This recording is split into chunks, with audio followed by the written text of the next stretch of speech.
ये कहानी है किसी क्लास की जो कि बिल्कुल भी नॉर्मल नहीं है। यहाँ पर पढ़ने वाले बच्चे अपने एलियन टीचर का स्वागत उन पर गोलियां बरसाकर करते हैं, लेकिन फिर भी किसी की भी गोली एलियन टीचर को छू भी नहीं पाती और एलियन टीचर गोलियों से बचते हुए ही सभी की अटेंडेंस ले लेता है।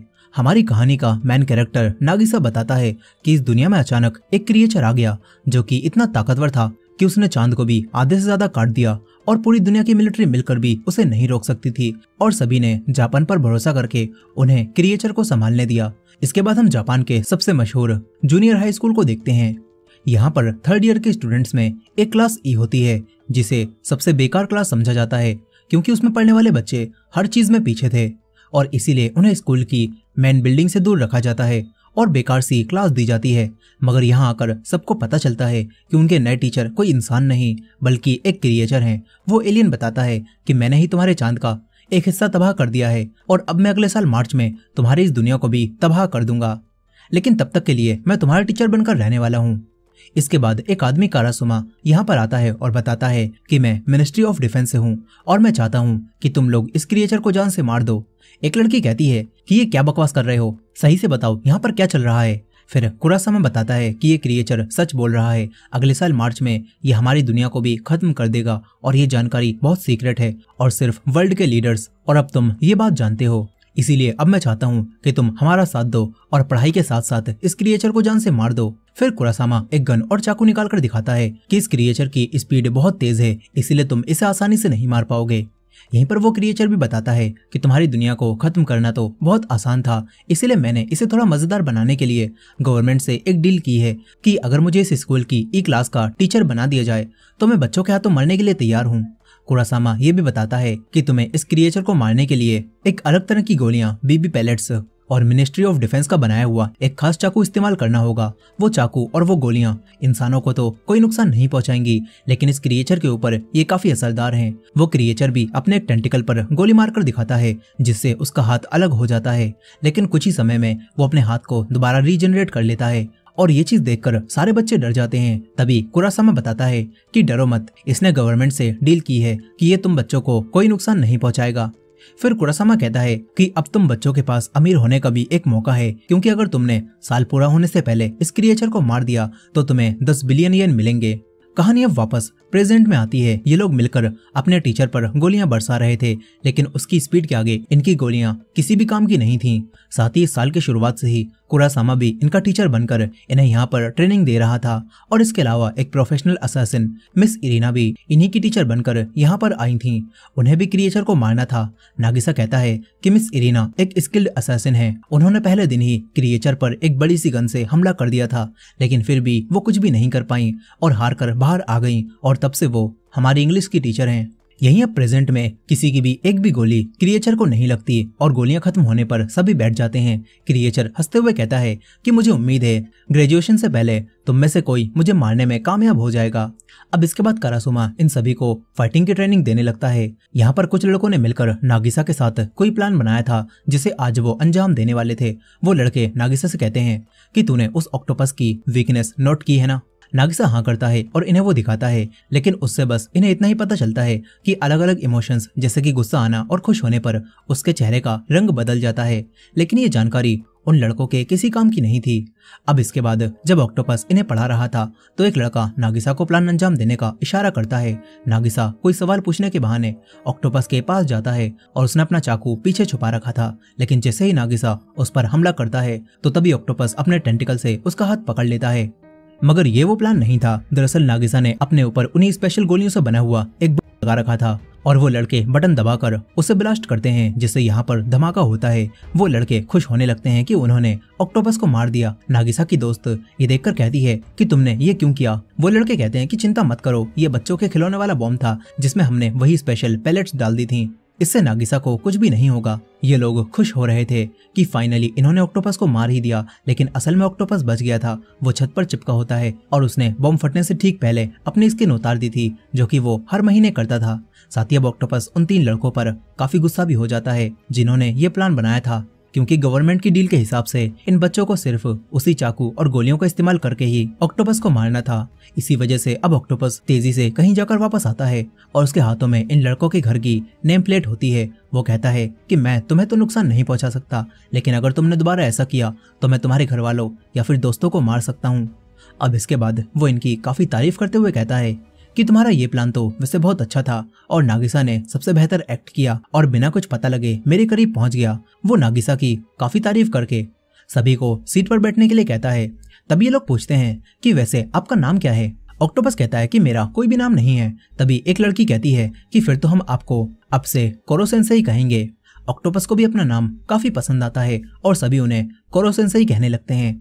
अब इसके बाद अगले दिन कारासुमा और इरेना देखते हैं कि बच्चों ने कोरो सेंसेई को जाल में फंसा दिया है। वो सभी लोग मिलकर कोरो सेंसेई पर गोलियां बरसा रहे थे, लेकिन जाल में फंसे होने के बावजूद भी कोरो सेंसेई की स्पीड बहुत तेज थी। वो हर गोली से बच जाते हैं। कारासुमा पूछता है कि यहाँ पर क्या चल रहा है। दो लड़कियां उन्हें बताती हैं कि हमने सेंसेई को पकड़ने के लिए एक ट्रैप बिछाया था जिसमें वो आसानी से फंस गए और फिर हमने उन्हें जाल में दबोच लिया। यहाँ पर कोरो सेंसेई अब घूम घूम कर नेट तोड़ देता है और ये देखकर सभी तुरंत उस पर गोलियां चलाने आते हैं, लेकिन वो स्पीड से छत पर चला जाता है और कहता है कि तुम्हारा प्लान काफी मजेदार था, लेकिन बदले में अब तुम्हें कल डबल होमवर्क करना पड़ेगा। अब तभी यहाँ पर एक नया लड़का आता है। उसका नाम कर्मा था। उसे कुछ दिनों पहले स्कूल से सस्पेंड कर दिया गया था। कोरो सेंसेई उसके पास जाते हैं और कर्मा हाथ मिलाने के लिए हाथ आगे बढ़ाता है, लेकिन जैसे ही कोरो हाथ छूता है तो उसके हाथ के टेंटिकल वहीं पर टूट जाते हैं और कर्मा जोर जोर से हंसकर कहने लगता है कि मैंने तो सुना था तुम बहुत तेज हो, लेकिन असल में तुम तो बहुत स्लो हो। तुम मेरे हाथ में लगे हुए उसी चाकू के टुकड़ों को भी नहीं देख पाए। कर्मा कहता है कि मैं तुम्हें आराम से मार दूंगा। ये चीज देखकर सारे बच्चे हैरान रह जाते हैं, क्योंकि अब तक कोरो सेंसेई को कोई भी नहीं छुपाया था, लेकिन कर्मा ने आते ही उसके हाथ के टेंटिकल तोड़ दिए। नागिसा मन ही मन कहता है कि कर्मा को स्कूल से इसीलिए सस्पेंड किया गया था क्योंकि उसने अपने सीनियर्स को बहुत बुरा मारा था और वही हम सब में सबसे समझदार और ताकतवर है। शायद अगर कोई है जो कोरो सेंसेई को मार सकता है तो वो कर्मा है। अब इसके बाद हम दो फाइटर जेट को देखते हैं जो कि कहीं पर बॉम्ब गिराने जा रहे थे। तभी कोरो सेंसेई वहां पर आकर उन्हें तोड़ देते हैं। साथ ही वो अपनी बुक में कर्मा को सारे बच्चों से आगे रखते हैं और सोचते हैं कि अब इस कर्मा को किस तरह ठीक किया जाए। अब इसके बाद अगले दिन जैसे ही वो क्लास में पहुंचता है तो किसी ने एक ऑक्टोपस उसी चाकू से मारकर डेस्क पर रख दिया था। कर्मा कहता है कि वो गलती से मैंने उस ऑक्टोपस को तुम्हें समझकर मार दिया, लेकिन ये देखकर कोरो सेंसेई तेजी से कहीं पर जाकर आते हैं और अब एक मिसाइल उनके हाथ में थी। ये देखकर सभी सोच रहे थे कि अब तो कर्मा गया, लेकिन कोरो सेंसेई मिसाइल की आग से ऑक्टोपस पकाकर कर्मा को खिलाते हैं। साथ ही उन्होंने कर्मा के नाखूनों पर एक आर्ट भी बना दी थी। अब इसके बाद दूसरी क्लास के दौरान जब कर्मा कोरो सेंसेई के ऊपर सूप से हमला करता है तो तभी वो तेजी से बचकर कर्मा को लड़कियों वाला एप्रन पहना देते हैं और उन्होंने हवा में गिरते हुए ही सूप को भी गिरने से बचा लिया था। ये सब देखकर सभी लोग कोरो सेंसेई की तारीफ करने लगते हैं कि वो तो कितने तेज हैं। कुछ समय बाद नागिसा कर्मा को देखता है जो कि अकेला बैठा हुआ था। कर्मा अपने पुराने टीचर के बारे में सोच रहा था जो कि काफी अच्छे थे। वो कर्मा को हमेशा समझाते थे और उसका साथ देते थे। यहाँ पर अब कर्मा नागिसा से पूछता है कि नागिसा कोरो सेंसेई कैसे हैं। इस पर नागिसा कहता है कि कोरो सेंसेई काफी अच्छे टीचर हैं, साथ ही बच्चे उन्हें पसंद करने लगे हैं और तो और वो इस दुनिया को खत्म करने आए थे, लेकिन असल में वो पढ़ाने में भी काफी अच्छे हैं। ये सब सुनकर कर्मा के दिमाग में कोरो सेंसेई को मारने का नया प्लान आता है और तभी कोरो सेंसेई यहाँ पर प्रकट हो जाते हैं। कर्मा कोरो सेंसेई से पूछता है कि आप एक अच्छे टीचर हो ना, क्या आप अपने स्टूडेंट को प्रोटेक्ट करने के लिए अपनी जान को खतरे में डालोगे। कोरो सेंसेई हाँ बोलते हैं और ये सुनते ही कर्मा अपनी गन निकालकर नीचे कूद जाता है। उसने कोरो सेंसेई को दो तरह से फंसा दिया था। अब अगर कोरो सेंसेई उसे बचाने आते हैं तो कर्मा उन्हें शूट करके खत्म कर देगा और अगर कोरो सेंसेई उसे नहीं बचाते तो वो एक टीचर के रूप में फेल हो जाएंगे। कर्मा सोच रहा था कि उसने बाजी मार ली। साथ ही हमें पास्ट का सीन भी दिखाया जाता है जहाँ पर जब कुछ ए क्लास वाले लड़के पिछले साल की ई क्लास के एक लड़के को बुली कर रहे थे तो कर्मा उन्हें मारकर उस लड़के को बचाता है, जिससे पता चलता है कि कर्मा कोई बुरा लड़का नहीं है बल्कि वो तो अंदर से काफी अच्छा है। लेकिन क्योंकि अब उसने ई क्लास के स्टूडेंट की साइड लेकर एलिट क्लास के बच्चों को मारा था, इसीलिए उसके टीचर जो कि हमेशा उसका साथ देते थे वो कर्मा को डांटते हैं, जबकि कर्मा ने कुछ गलत नहीं किया था। और उस दिन के बाद कर्मा समझ गया कि उसके ये टीचर अच्छे नहीं हैं, बल्कि वो तो हर सिचुएशन में अपने बारे में सोचते हैं। इसी चीज को देखते हुए कर्मा अब कोरो सेंसेई को आजमा रहा था और तभी कोरो सेंसेई अपनी स्पीड से अपने टेंटिकल की मदद से एक जाल बना देते हैं जिससे कर्मा नीचे गिरने से बच जाता है। और कर्मा कोरो सेंसेई को भी मार नहीं पाता। इसके बाद कोरो सेंसेई उसे ऊपर लेकर आते हैं और कहते हैं कि तुम मेरे स्टूडेंट हो, इसीलिए तुम्हें मरने देने का तो सवाल ही नहीं होता। ये सब देखकर अब कर्मा भी हार मान लेता है और कहता है कि इन्हें किसी भी तरह से नहीं मारा जा सकता। ये बोलकर वो जाने लगता है, लेकिन जाते हुए वो कोरो सेंसेई से कहता है कि एक दिन मैं आपको जरूर मारूंगा। कोरो सेंसेई भी कहते हैं कि मुझे भी उस दिन का इंतजार रहेगा।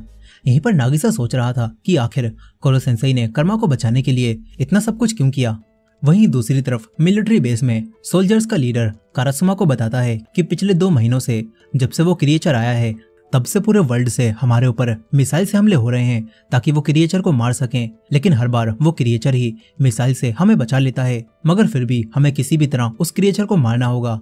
वो लीडर कारासुमा को बताते हैं कि अब हम उस क्लास में एक नए स्टूडेंट को भेजने वाले हैं, शायद वो क्रिएचर को मार सके। अब इसके बाद कोरो सेंसेई की क्लास में एक नया स्टूडेंट आता है। वो कोई इंसान नहीं बल्कि एक एआई रोबोट था और उसे बस एक ही नियम दिया गया था कि उसे किसी भी बच्चे को नुकसान नहीं पहुंचाना है, बाकी किसी भी तरह से वो कोरो सेंसेई को मार सकती है। अब पहले चांस में ही वो कई सारी बड़ी बड़ी गन्स निकालती है और डायरेक्ट कोरो सेंसेई के ऊपर गोलियों की बरसात कर देती है। सारे बच्चे ये देखकर डेस्क के पीछे छुप जाते हैं और कोरो सेंसेई अपनी स्पीड से उन गोलियों से बच रहे थे। फिर गोलियां खत्म हो जाती हैं। अब इसके बाद कारासुमा बताता है कि ये मिलिट्री की लेटेस्ट टेक्नोलॉजी है और इसमें खास बात यह है कि ये एआई खुद सीखकर खुद को इवॉल्व कर सकती है। अब इसके बाद कई दिन बीतते जाते हैं। वो रोबोट हर दिन हमला करती है और कोरो सेंसेई उससे बचते हुए सभी को पढ़ाते हैं। इसी तरह हर बार हमला करके वो डेटा कलेक्ट करती है और बताती है कि पहले दिन हमला करने के बाद कोरो सेंसेई को मारने के चांस 0.001% थे, लेकिन अगले दिन हमला करने के बाद ये नंबर बढ़कर 0.005% हो गए हैं।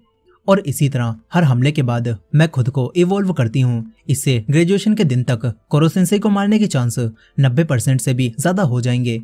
अब इसके बाद अगले दिन सभी स्टूडेंट मिलकर उस रोबोट को बांध देते हैं ताकि वो अपनी गन से बाहर ना निकाल पाए। ये चीज सभी बच्चों ने इसीलिए की थी क्योंकि जब भी वो रोबोट हमला करती थी तो बाकी बच्चों को ही क्लास की सफाई करनी पड़ती थी और इससे क्लास भी डिस्टर्ब हो रही थी। ये सब देखकर कोरो सेंसेई अकेले में रोबोट को समझाते हैं कि तुम्हें पहले बाकी बच्चों से दोस्ती करनी होगी, तभी तुम उनकी मदद ले पाओगी।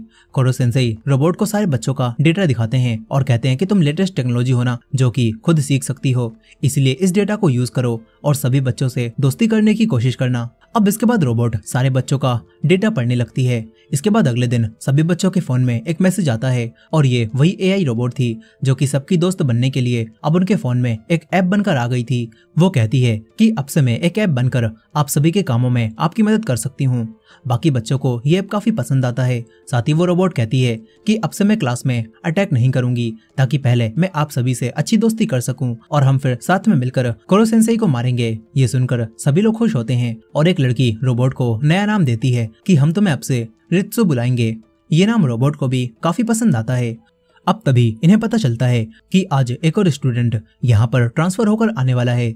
कुछ समय बाद वो नया स्टूडेंट छत तोड़कर आता है। उसका नाम इतोना था। वो आते ही कहता है कि मैंने छत तोड़कर साबित कर दिया है कि मैं इस पूरे स्कूल से ज्यादा ताकतवर हूँ। फिर इतोना का गार्डियन यहाँ पर आता है। उसने खुद को व्हाइट कपड़ों से ढक रखा था और वो खुद का नाम शीरो बताता है।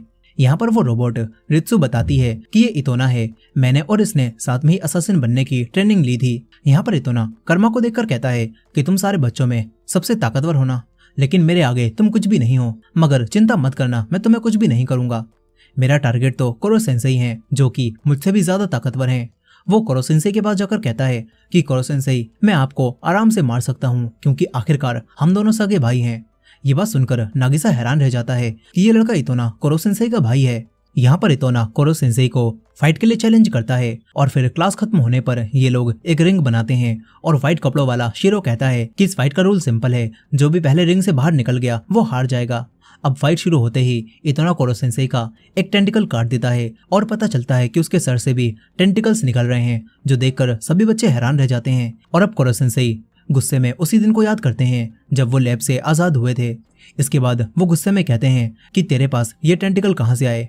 यहाँ पर इतोना दोबारा कोरो सेंसेई के ऊपर हमला करता है और दोनों के बीच में जबरदस्त फाइट होती है। कोरो सेंसेई को जल्दी ही अपनी स्किन उतारनी पड़ जाती है ताकि वो टेंटिकल्स को एक बार चकमा दे सकें। नागिसा देखता है कि कोरो सेंसेई तो अब काफी थक चुके हैं। आज तक किसी भी फाइट में उनकी एनर्जी इतनी कम नहीं हुई थी। शीरो कहता है कि कोरो सेंसेई, आपने अपनी एनर्जी अपने टेंटिकल्स को रीग्रो करने में लगा दी और स्किन को उतारने में लगा दी। इससे तो अब आपकी स्पीड बहुत कम हो जाएगी, यानी कि इतोना का जीतना काफी आसान है। इतोना भी कहता है कि कोरो सेंसेई, मैं आपसे ज्यादा ताकतवर हूँ। ये बोलकर वो कोरो सेंसेई पर कई हमले करता है, जिससे एक के बाद एक उनके टेंटिकल्स कटते जाते हैं। वही रोबोट डेटा एनालाइज करके सबको बताती है कि अगले हमले में कोरो सेंसेई के मरने के चांसेस 60% हैं। और ये चीज देखकर नागिसा अपने चाकू को देखता है और सोचता है कि बस 1-2 हमले में ही कोरो सेंसेई मारे जाएंगे। लेकिन नागिसा को अच्छा नहीं लग रहा था। वो नहीं चाहता था कि कोरो सेंसेई इतोना के हाथों से मारे जाएं।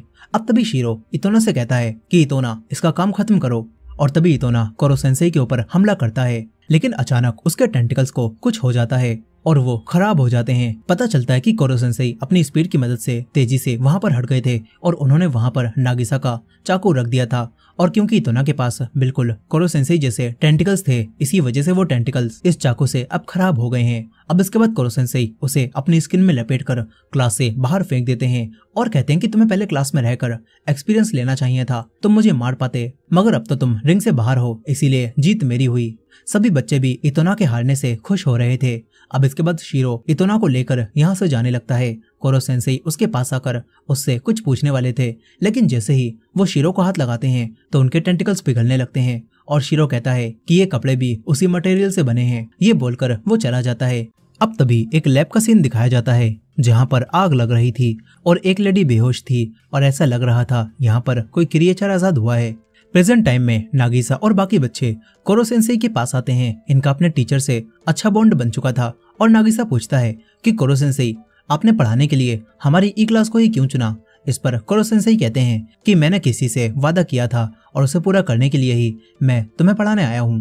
कोरो सेंसेई ये बात नहीं बताते कि वो वादा क्या था और किससे किया गया था, और वो कहते हैं कि क्यों ना हम लोग इस वीकेंड स्कूल में ही रहें और साथ में पढ़ाई करें। कर्मा भी सारी बातें सुन रहा था। वो कहता है कि इस तरह तो आपको मारने के चांसेस भी बढ़ जाएंगे और हम कभी भी आप पर अटैक कर पाएंगे। कोरो सेंसेई कहते हैं कि हाँ, ये एक असासिन कैंप होगा जिसमें तुम मुझे मारने की कोशिश कर सकते हो। अब इसके बाद असासिन कैंप शुरू हो जाता है। कोरो सेंसेई अपनी स्पीड से हर एक बच्चे को अलग अलग सब्जेक्ट पढ़ा रहे थे और उनकी स्पीड अब भी काफी तेज थी। नागिसा कोरो सेंसेई से जुड़ी छोटी छोटी बातें भी नोट कर रहा था ताकि किसी दिन ये चीजें कोरो सेंसेई को मारने में काम आ सकें। इसी कैंप की मदद से कारासुमा सारे बच्चों को अच्छे से ऑब्जर्व करता है और उसे पता चलता है कि किस बच्चे में कौन सा टैलेंट है।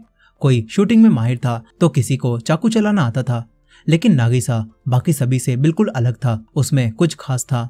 यहीं पर सारे लड़के मिलकर अब लड़कियों के बाथरूम में झांकने जाने लगते हैं। वो लोग नागिसा को भी बीच में पकड़ लेते हैं। इधर लड़कियां अपने रूम में पिलो फाइट खेल रही थी। फिर ये लोग अपनी टीचर मिस इरीना का मजाक बनाती हैं और उनसे पूछती हैं कि वैसे आपने अब तक कितने लड़कों को टपकाया है। इरीना इन्हें बताना शुरू करती है। तभी कोरो सेंसेई भी लड़कियों की ड्रेस में यहाँ पर आ जाते हैं। ये देखकर अब सभी लड़कियां जिद करने लगती हैं कि कोरो सेंसेई हमें अपनी लव स्टोरी सुनाइए। ये देखकर कोरो सेंसेई यहाँ से रफू चक्कर हो जाते हैं। सारी लड़कियां गन लेकर उन्हें ढूंढने लगती हैं। लड़कियों की फौज को देखकर जो लड़के बाथरूम में झांकने की कोशिश कर रहे थे वो भी निकल लेते हैं और हमारा बेचारा नागिसा एक लड़की के हाथों पकड़ा जाता है। इधर कोरो सेंसेई कारासुमा के पास आ जाते हैं। यहाँ इनकी बातों से हमें पता चलता है कि कोरो सेंसेई भी कभी इंसानों की तरह हुआ करते थे, लेकिन फिर उनके साथ कुछ हुआ जिसने उन्हें ऐसा बना दिया। एक औरत भी उस दिन वहां पर मौजूद थी और कोरो सेंसेई आज भी उस औरत को याद करते हैं। अब इसके बाद इनके स्कूल में एक नया पीटी टीचर आता है जिसका नाम अकीरा होता है। वो उन्हें कारासुमा की जगह ट्रेनिंग देने वाला था। शुरू में अकीरा सभी के साथ काफी अच्छे से पेश आता है। ऐसा लगता है कि जैसे वो बहुत अच्छा टीचर हो। यहीं पर कारासुमा और कोरो सेंसेई भी उसे देख रहे थे और कारासुमा पहले से ही अकीरा को जानता था। इसके बाद मिस इरीना अकीरा के बारे में जानकारी निकालकर कारासुमा को बताती हैं कि उसके सिखाने का तरीका काफी ज्यादा वायलेंट है। यहीं पर अब ट्रेनिंग के दौरान जब एक लड़की गिर जाती है तो अकीरा उसे मारने लगता है और ये देखकर कारासुमा उसे रोकता है और कहता है कि हिम्मत है तो मुझसे लड़ो।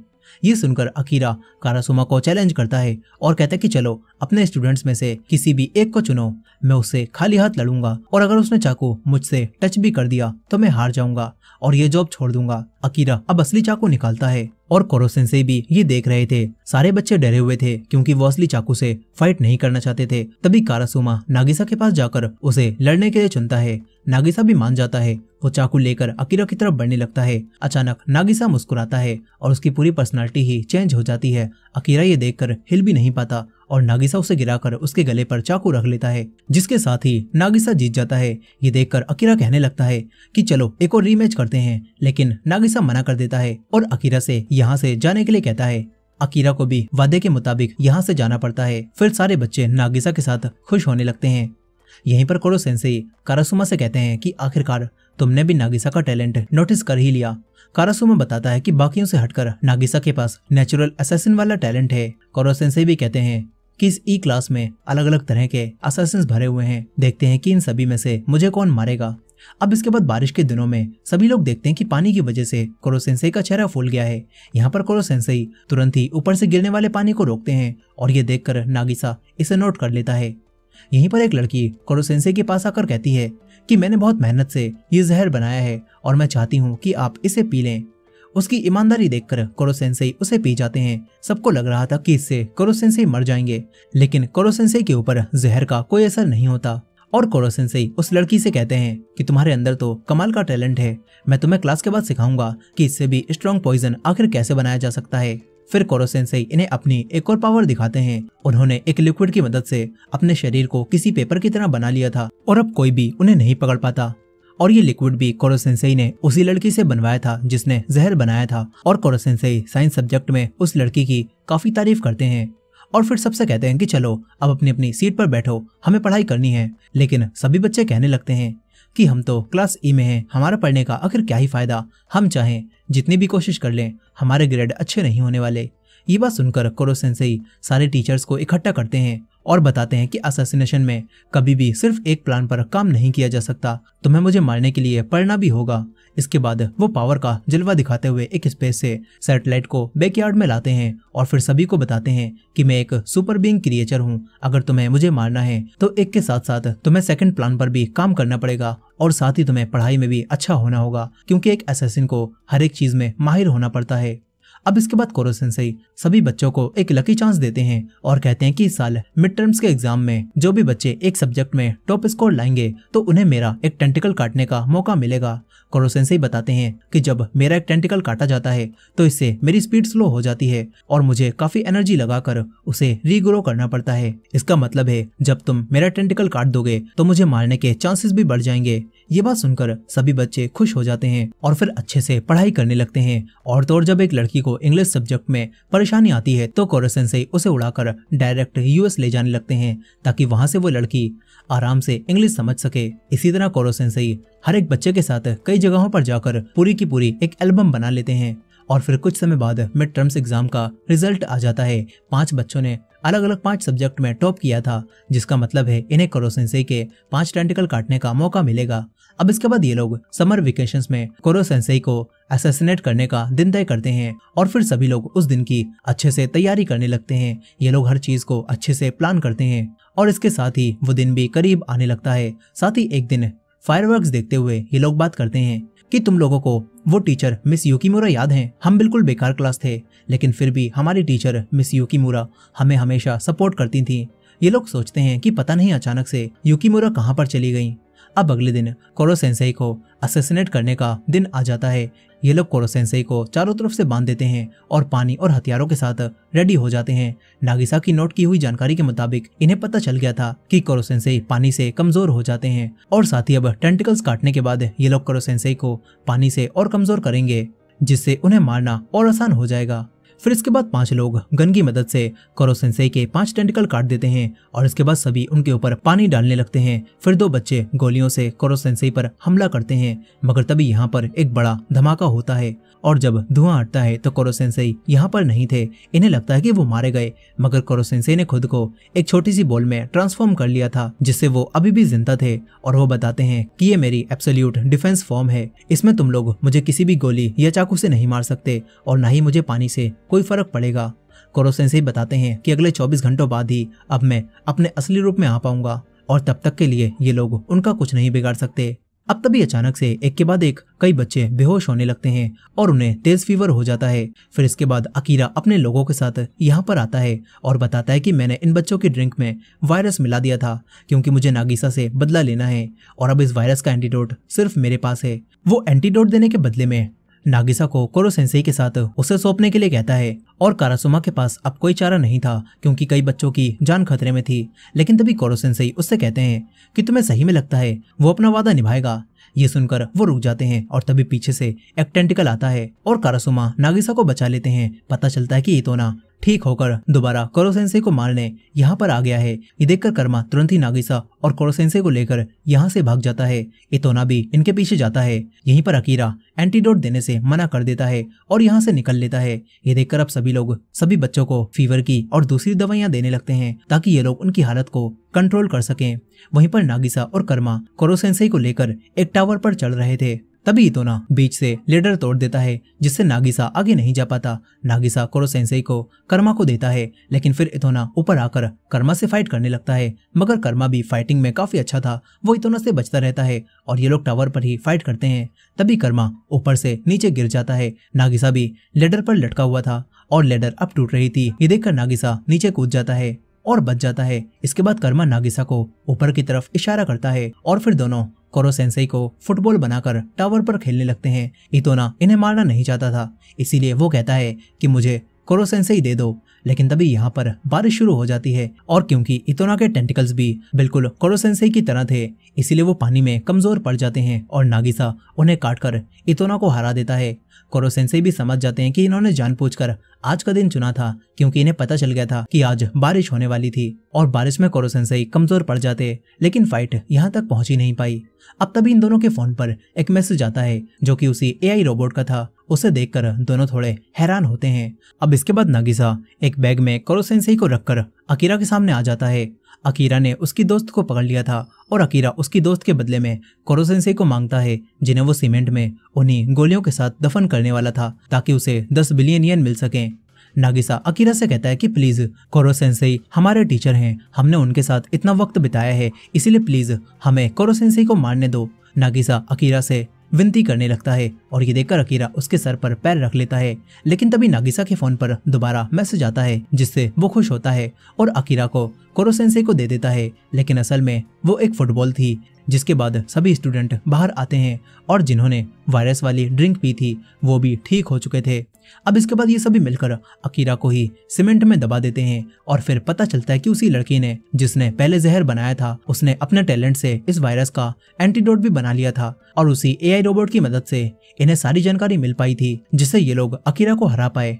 अब इसके बाद यहाँ पर मिलिट्री के सोल्जर्स आने लगते हैं और फिर कारासुमा इन्हें एक चैम्बर दिखाकर सबको बताता है कि तुम लोगों की मदद से हम कोरो सेंसेई को इस फॉर्म में ला पाए हैं और अब हम उन्हें इस चैम्बर में डालकर उनके ऊपर स्पेशल बॉल डालकर कटिंग एज मशीन की मदद से उन्हें मार देंगे। लेकिन मरने से पहले कोरो सेंसेई आखिरी बार अपने स्टूडेंट से बात करते हैं और बताते हैं कि अब तक की ट्रेनिंग से सभी बच्चे काफी ज्यादा ताकतवर हो चुके हैं और उनकी ग्रोथ से कोरो सेंसेई को काफी खुशी होती है। अब इसी दौरान कोरो सेंसेई के ऊपर उन्हें स्पेशल बॉल की बरसात शुरू हो जाती है। वो जाते हुए सभी बच्चों से कहते हैं कि एक टीचर के लिए अपने स्टूडेंट्स को कामयाब होते हुए देखना इससे बड़ी खुशी कोई भी नहीं हो सकती। ये बात सुनकर सभी बच्चे इमोशनल हो जाते हैं और मिलिट्री ऑफिसर्स कोरो सेंसेई को इसी दौरान ब्लास्ट करके मार देते हैं। ये सब देखकर ऑफिसर्स तो खुश होने लगते हैं लेकिन सभी बच्चे रो रहे थे क्योंकि अब तक उन्होंने कोरो सेंसेई के साथ एक अच्छा बॉन्ड बना लिया था। नागिसा भी काफी दुखी था और रो रहा था लेकिन तभी उसके पास कोरो सेंसेई का हाथ आता है जो कि उसे टिश्यू पेपर देता है और फिर सभी लोग कोरो सेंसेई को जिंदा देखकर हैरान रह जाते हैं। इसके बाद मिलिट्री फैसला कर लेती है कि कोरो सेंसेई को मारना उनके बस की बात नहीं है, जिसके बाद इनका सेकंड टर्म भी स्टार्ट हो जाता है और कोरो सेंसेई पहले की तरह ही इन्हें पढ़ाने लगते हैं और ये लोग उन्हें मारने की भी कोशिश करते हैं। साथ ही अब वही लड़का इतोना भी इनके साथ ही क्लास में पढ़ने आने लगा था और कोरो सेंसेई भी खुश थे। वो उसी दिन को याद कर रहे थे जब लैब में वो एक्सीडेंट हुआ था और यहाँ पर हमें पता चलता है कि जो लेडी वहाँ पर मरी थी वो कोई और नहीं बल्कि इनकी पुरानी टीचर मिस युकीमुरा थी, जिन्होंने मरते वक्त कोरो सेंसेई से इस क्लास को अच्छे से पढ़ाने के लिए कहा था और कोरो सेंसेई युकीमुरा से किया हुआ वादा निभाने के लिए ही इस ई क्लास को पढ़ाने आया था। और अब सभी बच्चे दोबारा पढ़ने के लिए तैयार हो जाते हैं। सभी बच्चे काफी खुश थे और इसी एंडिंग के साथ ये कहानी यहाँ पर खत्म हो जाती है। दोस्तों इसका सेकंड पार्ट भी है जिसमें इसके आगे की कहानी को कंटिन्यू किया गया है। अगर आप इस मूवी का सीक्वल देखना चाहते हैं तो कमेंट में सेकंड पार्ट लिखना मत भूलिएगा। और ये वीडियो पसंद आई हो तो वीडियो को लाइक करके हमारे चैनल को भी सब्सक्राइब कर लीजिएगा। मिलते हैं नेक्स्ट वीडियो में।